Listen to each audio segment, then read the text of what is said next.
Without further ado, Leila, would you like to introduce yourself? Tell us a bit about yourself and what we're going to be covering today. Absolutely, and I'll go ahead and share my screen. One second, let me just make sure I share the right version. All right, can you see my screen? What do you see? Perfect. Perfect. Yeah, we can see revolutionized hiring. Perfect. Okay. One other thing, guys, we might ask if everyone just stays on mute as we're going through the presentation. I'm totally guilty of this, so I'm going to turn on mute as well. And then if you've got a question, please type it in the chat, and we can go from there. So, Leila, over to you. Okay, I'll go ahead and stay on mute. Just kidding. All right, so who here, and you can put in the chat and Ryan will just say, yes, there are people here that have that experience. So who here has ever had a candidate that looked absolutely perfect on paper in their CV or resume, and they said all the right things in an interview, and then after they started working for you, you thought, this isn't who I thought I was hiring? Ryan, has anybody had that? All the time. All the time. Andy says only for salespeople. Alex said totally. Yes, it seems to be a burning issue. So, perfect. Well, Alex, you're not alone. A staggeringly high percentage of new hires don't work out. I'm not going to give you specific stats because they vary country to country, geographic region, role to role, but it's high. It's really high, and it's unbelievably expensive. Not just the financial costs that are obvious, like job postings, but also it's just such a morale killer, a productivity killer. You've felt the pain, I'm sure. So the great news is that it actually is possible to hire the right person the first time. And I'm going to provide you some tips on how to do that today. That's what we're going to focus on. So I am Leila Blauner, founder of Scalability Solutions, and we partner with our clients to ensure they make phenomenal hires with long-term retention. So before I started this business 6 years ago, I was head of project management for a very, very fast-growing software development company, and we grew from 8 to 200 people in 4 years. So that was great, but it also was a little painful. And I had been hiring long before that. I'd been hiring my own people for my own teams for 20 years. And I made mistakes early in my career. I always say, if you're not making mistakes, you're in the wrong job. And as I made those early mistakes, I continuously fine-tuned my hiring process until I got to the point where I had really, really successful hires, people who contributed to the company in a meaningful way, helped us grow, and who stayed with us long term. And we're still happy after years of being with us. So I had really great success with that after a lot of time and practice and fine tuning, and our hires. And then, at some point in 2015, I left that job to, I left my job to help other companies do the same. So since then, since we've been helping other companies make phenomenal hires with long-term retention, we've had anywhere between 92 to 95% retention, depends on the year. And that is way, way, way above average. So that's possible for anyone with the right techniques. So we've grown exclusively from word of mouth, from happy clients that we've been lucky to work with. And, that's just because we really, really hire with a lot of intentionality and purpose and focus. So let's dive in and talk about how you can make those phenomenal hires as well. So what we're going to cover today, everything is going to help you ensure you get the most meaningful information from candidates in interviews. So in order to do that, we're going to cover how to structure your interview and how to design your questions. And we're going to cover how to prepare before you walk into a meeting to interview the candidate. It really is important, no matter how short your time is. We'll talk about how to provide an experience that's great enough that candidates open up and share authentically enough that they actually want to share information that you need in order to make informed hiring decisions, and so that they're telling you a lot more than they would in a standard interview. We're going to spend a good chunk of time on specifically how to get those responses, how you can ask your questions to get the most meaningful responses. And that's going to help you to avoid hiring mistakes. We're going to quickly cover what not to do, but I'll just caveat that by saying it varies country to country. So I'm going to stay on that very quickly, since your country may vary. I'm going to talk about what to do with all the information you've gotten when you're evaluating candidates, and then we'll have lots of time for Q&A. Sound good? Perfect. All right. Crack on. All right. So let's talk about logistics. This is going to include both how to set up the interviews and also what sorts of questions to ask. So if I'm hiring for a very senior or leadership position, like head of development or head of sales, something that's going to be managing people, or something that is just absolutely critical to the business, I'm going to schedule a full 2 hours for the interview, sometimes even more. For individual contributor roles like sales or developers, something like that, I'm going to schedule most likely 90 minutes. I'll have probably conducted a phone screen in advance. Well, I will have definitely conducted a phone screen in advance, so that I'm only scheduling that big chunk of time with people who are actually worth it. And part of why I schedule that long is of course, to be able to have enough time to really dive into everything comprehensively and deeply. But it's also, people start to get tired. And in that last half hour is when you're going to get your most meaningful information. And they say things that they just wouldn't say otherwise if they're still wearing that that energy from when they first started. So, you may know really early on into the interview that this person is just not the right fit, no matter how great they were in the phone screen. Not everybody that makes it past the phone screen is going to be great in the interview. So if you know early on, you're going to want to be able to get out of it quickly, without any hurt feelings. So what I do is I manage expectations in advance. When I send the interview invite, I say, hey, this is going to last anywhere between 20 minutes and 90 minutes, or 30 minutes and 2 hours. Schedule 2 hours so that my calendar is blocked out, just in case we need it. That way, they know in advance I may cut it short. And then, how do you do that when you're actually in the interview? Easy. Well, gosh, thank you so much. What questions do you have for me? It's that easy. Cut it if it's not a fit. Your time is valuable, but so is theirs.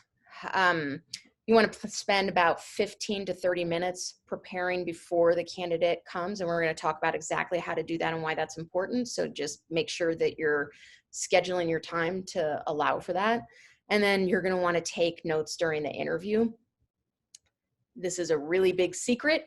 If you capture the interview transcript, while you're interviewing, whether it's you have one of your other team members in there typing, or if you're able to do that, if you visit the interview transcript 24 hours later, you will always find concerns and red flags that you did not see during the interview. It's just scientifically, I could have a whole nother talk on this, but just scientifically, the way our brain is set up, you will miss red flags during the conversation.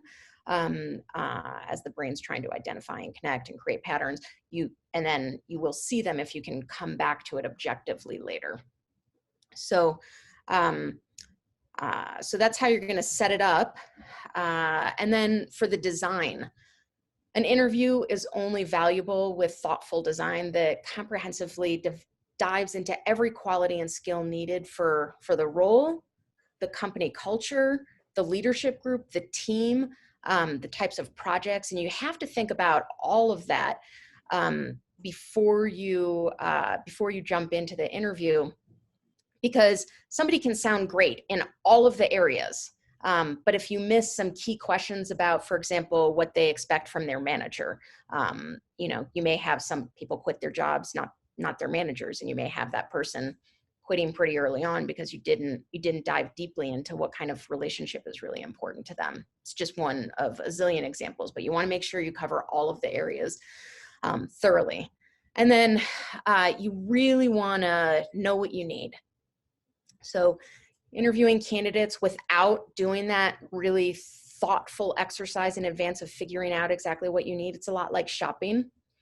When I go to the grocery store without a shopping list, I come home with a lot that I don't need or want. You know, that food just sits there in the fridge and it's not used and I throw it out because it wasn't right for me. So you want to start by defining the mission of the position, how it supports the company mission. So what is the point of what this person is actually doing? What's going to make them, when they wake up each day, you know, why are they earning a paycheck? Who are they going to work with? What are the must-haves and nice-to-haves? What are the disqualifiers? What are your pet peeves and the team's pet peeves? What has worked really well in the past? What has not worked well in the past? What's success going to look like? And for the ideal person, not just any person, but the ideal person, what's going to make them most excited or frustrated? And then you want to involve others, because whatever answers you come up with to those questions that I just asked, I can guarantee you're not getting the full picture. So you need to ask those questions of the people that are going to work with this hire as well.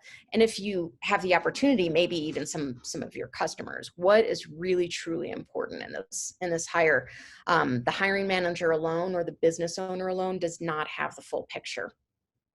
And then structured interviews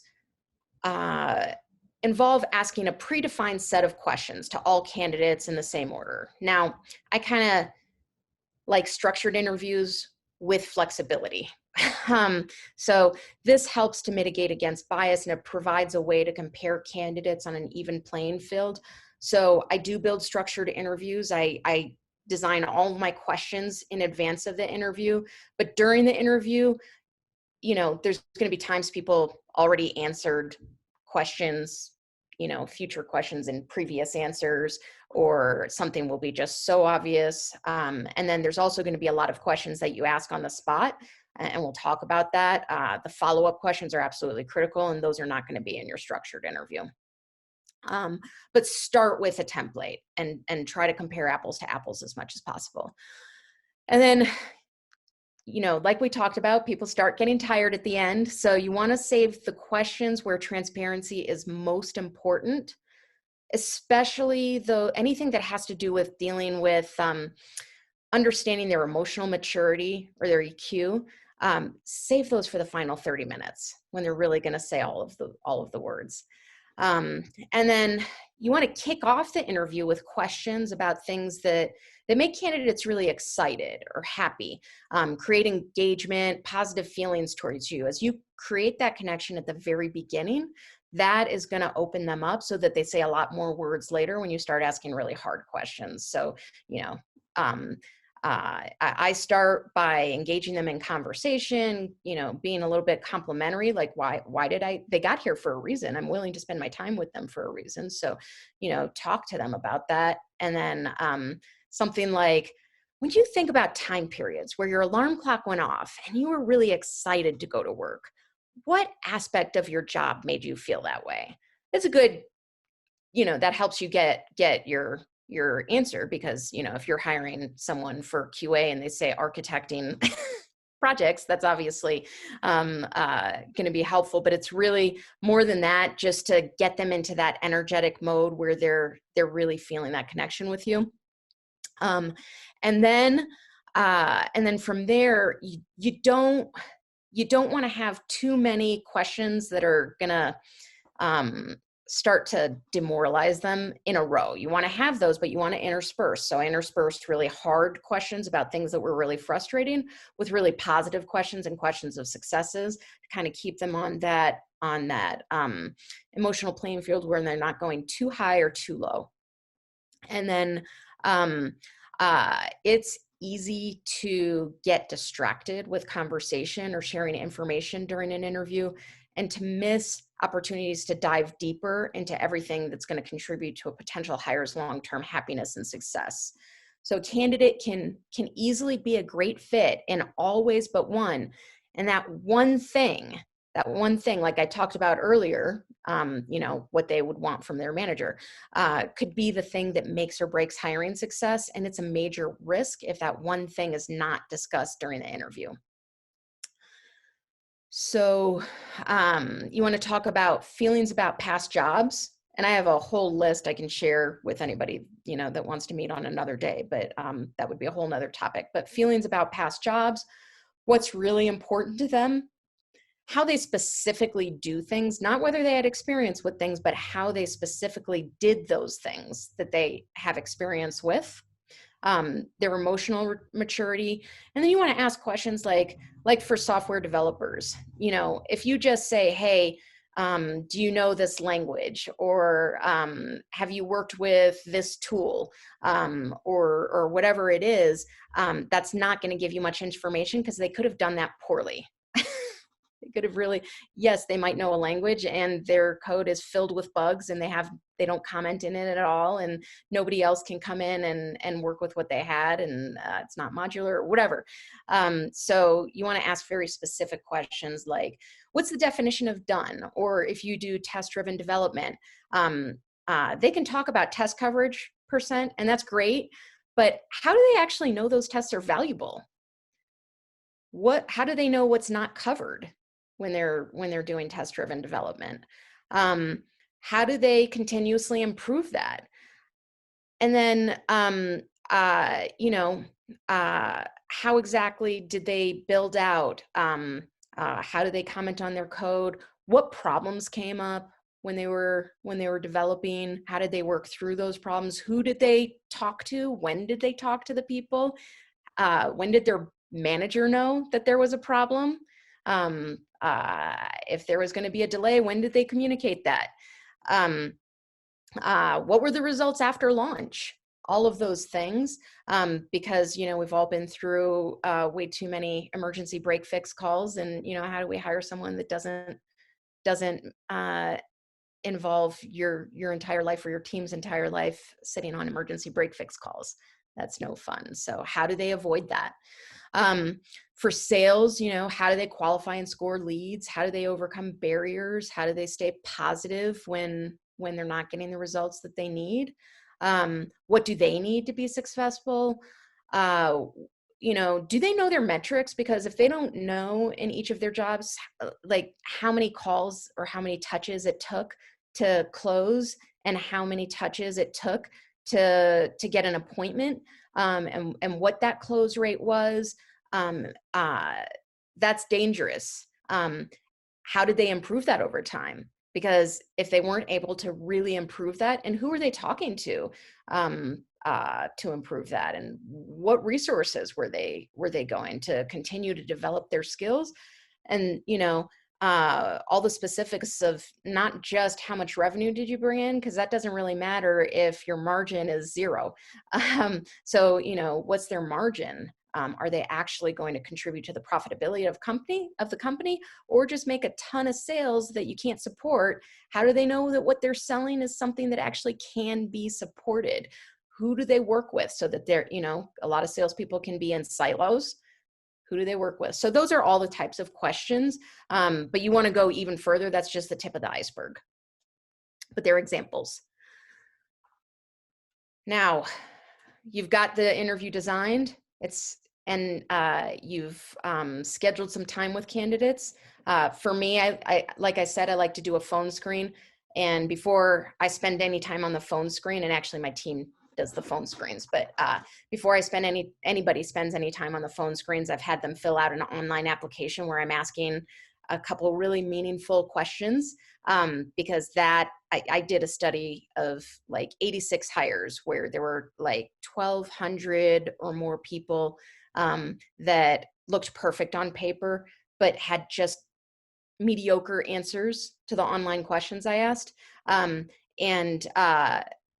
of those 1,200 people that had great resumes, great experience, but mediocre answers to the online questions, not one person ended up being the one. So I do not waste time on people with mediocre answers.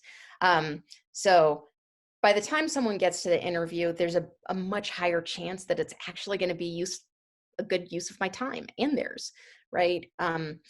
So, and phone screens are a whole nother call that we can talk about some other day. But if you, so you've got a candidate, you're going to interview them. How do you make sure that this is a really, really good use of your time and theirs? You want to make sure you prepare in advance. And I have been in your shoes. I've got a really, really full workload. It hurts. I'm running a company. I'm keeping my team happy. There's a vacancy that we're all covering. And it's hard to make time to prepare for an interview. I really get it. I'm hiring 2 more people. We've grown. I'm hiring 2 more people right now. So I'm feeling the pain. But I still take the time to prepare in advance because there's going to be 2 very valuable outcomes that come from that. The candidate's going to have a better experience. They're going to be impressed that you took the time to prepare in advance, just like, you would expect they do for you. And then they won't have to answer all the same questions they've already answered, say in a phone screen. You're going to get to learn way, way more about the candidate because you can use the limited and precious time getting additional answers. So if you have the transcript from the phone screen, for me, I have my team members conduct the phone screen, and then they send anybody that gets past that to me for the interview. I have them give me the transcript, and I look at that transcript in advance. And then I'm not wasting time getting the same answers they got. Instead, I'm diving deeper. I'm piggybacking on those answers that they gave my team members in the phone screen and going even deeper and asking follow-up questions instead of, just repetitive information. So, it really allows for a deeper dive, a positive candidate experience. You can also catch inconsistencies. Did they say something different to me than they said in their resume or in the phone screen? That happens. So that's super helpful as well. And then how do you prepare? I block out 15 to 30 minutes before every single interview. I look at their resume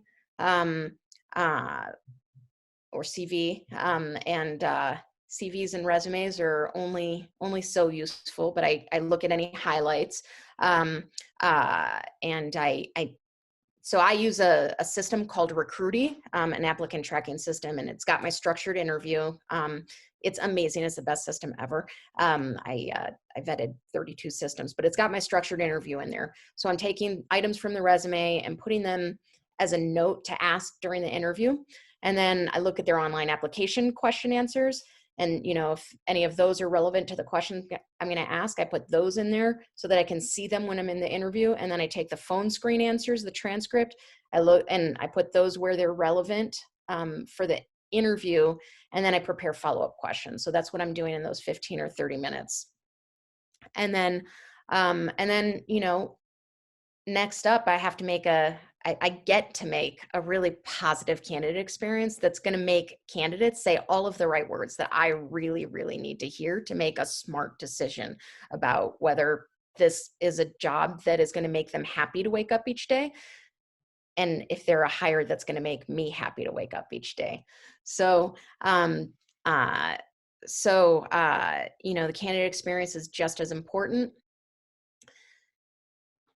Giving a positive candidate experience helps candidates relax, be fully present, authentic, their most authentic selves, and then also makes it fun for both of you. Before I go into the interview, I turn off all notifications on my computer and phone. I make eye contact throughout the interview. I'm usually doing video interviews, so I just have to make sure to look at the camera, which is easy to forget to do. I've probably forgotten a couple times today. And no matter how much you have on your plate, take a few minutes before the interview to get quiet and set it all aside. I had a couple things blow up this morning. And I knew that if I brought that in today, I wouldn't be president. That either, but I wouldn't be present. So, I worked out this morning, I meditated, and, and I, got quiet. So the tone in the first few minutes sets the tone for the entire interview. I recommend really thinking back to before you were business owners, when you actually had jobs, and times when you were interviewing, and think about interview experiences where people were interviewing you and it was really, really terrible, or really, really amazing, and how much you wanted to share in each of those cases. A candidate that feels comfortable and knows you care is going to provide the most authentic responses. And the really good candidates have a choice of where to work. So, the first is you want to listen. So think about someone that you know right now. Think about someone that's a really, really great listener. What qualities do they have? And what do they do when you're speaking with them? And, you want to listen actively. You want to listen for understanding, not just for a response. It's easier said than done. Our brains go a mile a minute, and our brains are wired to identify with the other person. They'll create meaning. They'll judge. A lot of times the meaning's not true. If a candidate is sharing a 4-sentence story and you're judging the first sentence, you haven't heard the other 3 sentences. So it's hard, especially if you're interviewing someone, you're going to want to judge them, but you got to just work to be present during the time when they're saying the words. Hold off on those thoughts while they're actually talking. Do not think about what you're going to say next or what you think about what they're saying in the moments. Focus solely on hearing and understanding what they're saying. And then when they're done, recap what you heard in simple terms. And I say simple because when people speak using jargon, it's really easy for them to have interpretations of what was discussed. I can't tell you, back in my software days when I worked at the software agency, I can't tell you how many times I had been in interviews with not interviews, I had been in meetings with technical architects that were talking to each other. They were each saying words and responding to each other. And the responses made total sense. And at the end of that, I would say, hey, John, what I heard you say was blah, blah, blah. And I put what he said in very simple words. He was, senior technical architect. And then, hey, Michael, is that what you heard? And he said, oh no, that's totally different. It's not what I was talking about at all. Well, they were just responding to each other. They thought they were on the same page. So you got to recap what you hear in simple terms, confirm your understanding, ask if your understanding is correct. What I hear is blah, blah, blah. Is that right? And then you don't need to recap after every single answer, but some types of responses are going to feel more appropriate, but intersperse it as much as possible whenever there's anything that could be possibly open for interpretation. Okay, so this is going to be like your biggest secret to getting really meaningful answers. Acknowledgement and validation. This is a good one, actually, even just in your regular conversations day to day with your partners. You don't want to use this at every single question. You want to save this for a secret weapon. When a candidate's talking about something that was really frustrating to them, you're going to get a lot of insight into red flags that you wouldn't otherwise if you use this trick. So, this is taking active listening, what I just talked about, to the next level. This acknowledgement and validation creates a connection by letting a candidate know that it's understandable they felt the way they did. So they were just talking about something really frustrating, and maybe product kept submitting feature requests that didn't make any sense or whatever. It lets them know it's understandable they felt the way they did, given their values and beliefs and experiences. And that's regardless of how you might have felt in the situation. It normalizes their feelings. When I use this technique, I create a connection that gets so much more information from a candidate. It goes like this. So you start with active listening. You might say, oh, God, it sounds like Sounds like you had a workload that felt really overwhelming to you, and you were stressed and spread thin. You felt like your manager didn't provide the support you felt you needed. Is that right? So now that's the active listening, like we just talked about in the prior slide. But then you take that one step further and you normalize their feelings. So it can be helpful to kind of reference a past answer that they said. So you can say, given how important you said it was to you to do a really great job, and how quality really matters to you, and how spread thin you felt, it makes total sense that you would feel frustrated.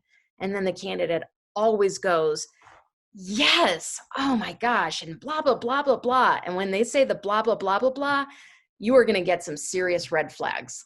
You find all the things that are not going to work when they're hired. So that's your secret weapon. But it also provides a really positive candidate experience. They are really going to feel a connection with you.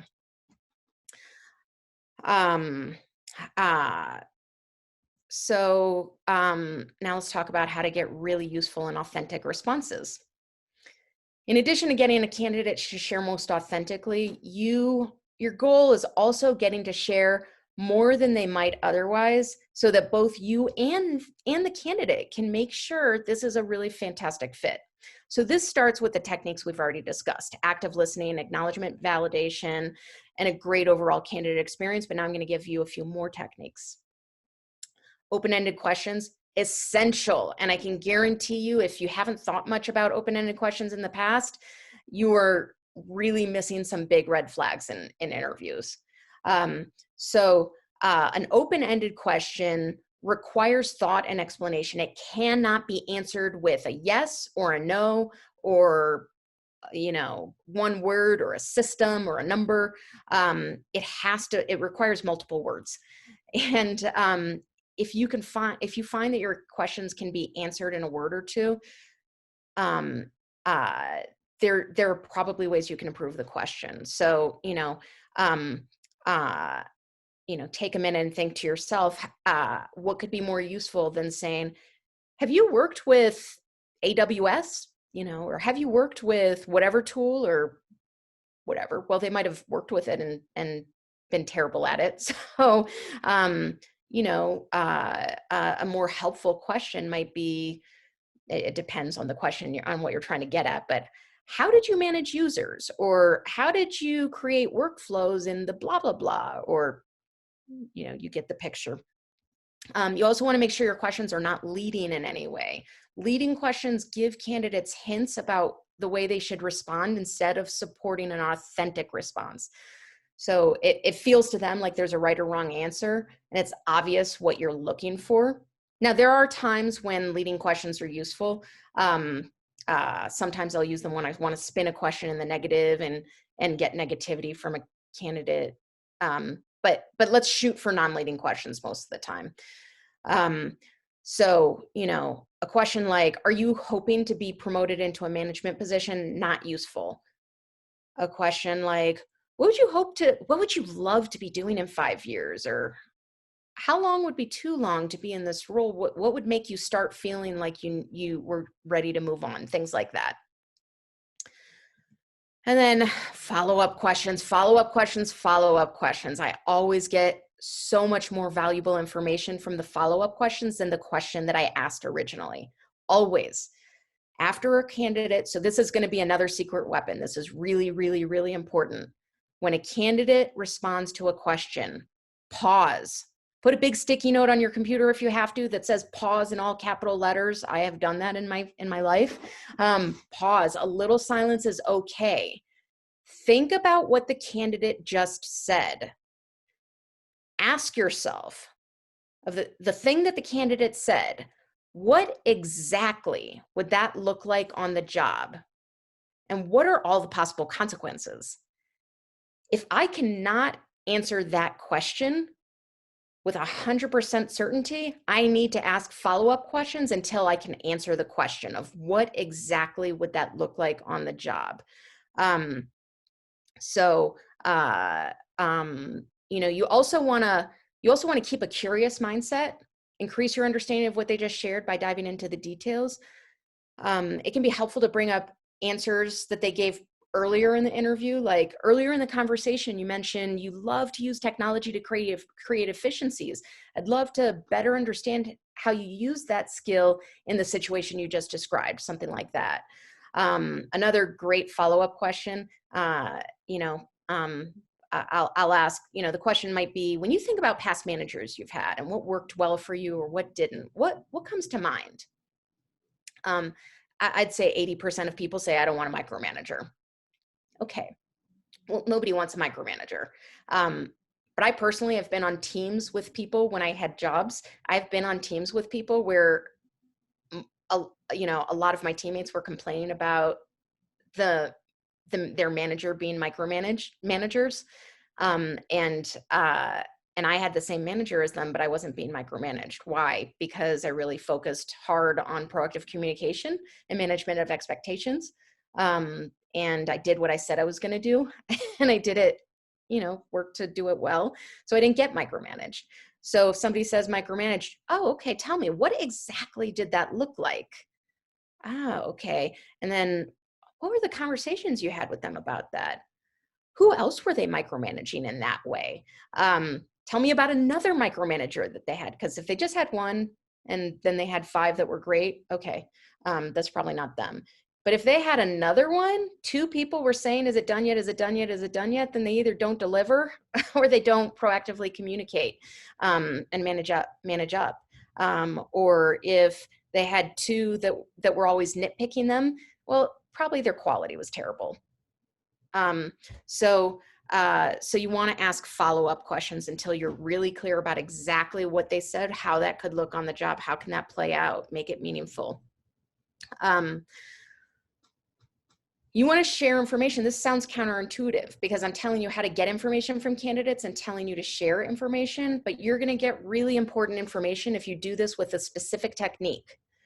After a candidate answers one of your questions, share information about what it's like at your company, and then ask an open-ended question like, how would that feel, or what concerns would you have, and pay attention to their responses. So when you're answering a question about their ideal communication, when they answer a question about their ideal communication, if they talk about preferring to walk down the hall to speak with someone, and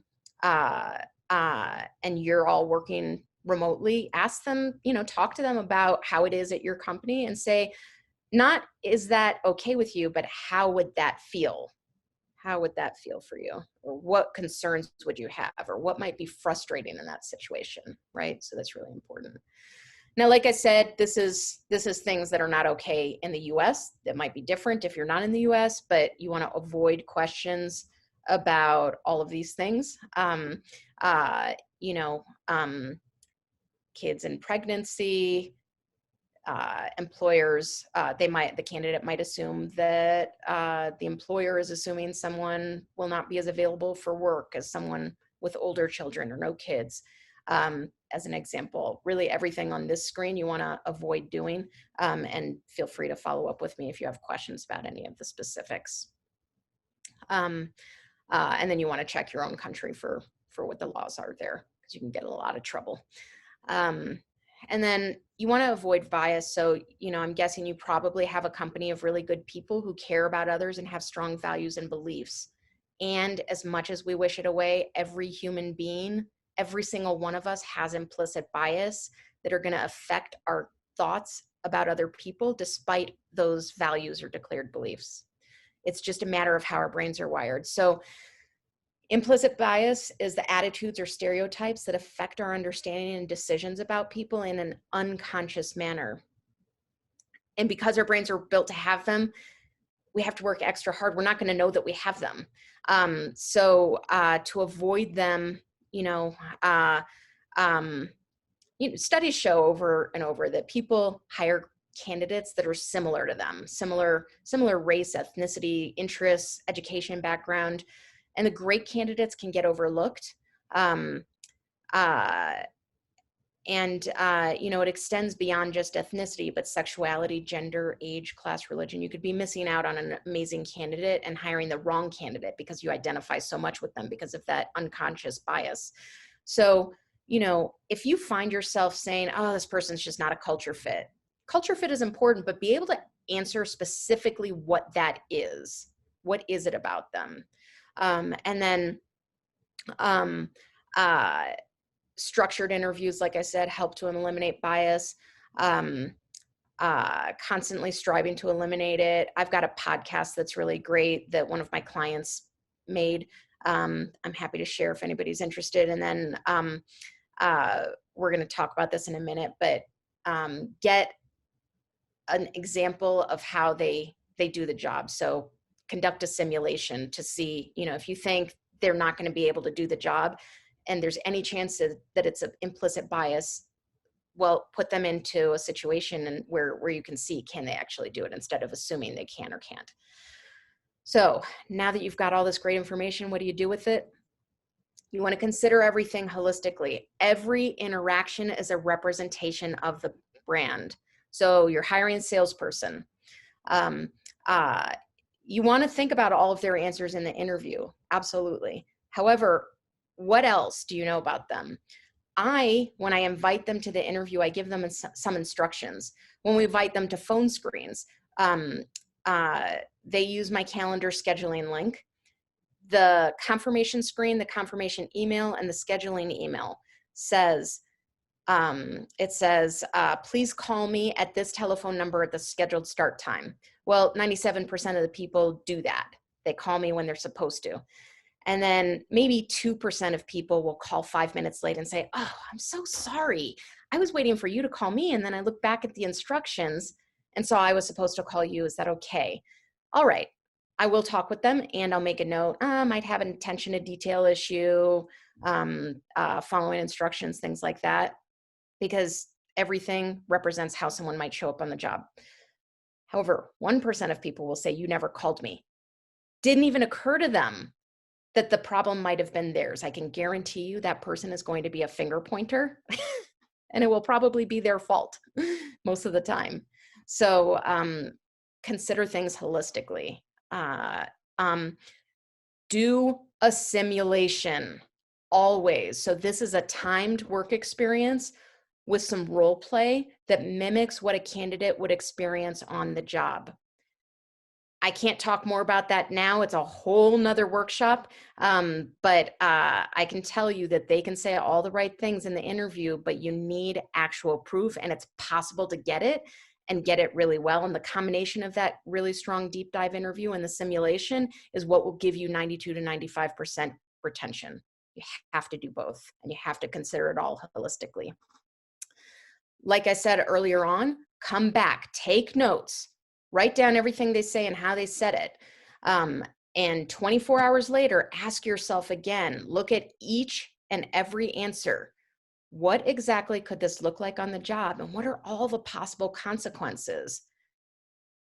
So don't guess. You can always have a follow-up conversation based on those red flags that you find, but don't miss the opportunity to see those flags. Come back to your notes. Create a positives and a concerns list, all the areas that need further exploration. As long as you're dealing with human beings, you will never, ever have the perfect person. However, what you can do is make really, really informed decisions. And that is going to be your key to hiring success. And then make a go, no go, keep warm decision. It takes time for the right person. Do not hire out of desperation under any circumstances. I can tell you, when I see red flags and I say, oh, I can live with that. Well, really? Have I ever successfully coached someone out of that issue? Have I done it more than once?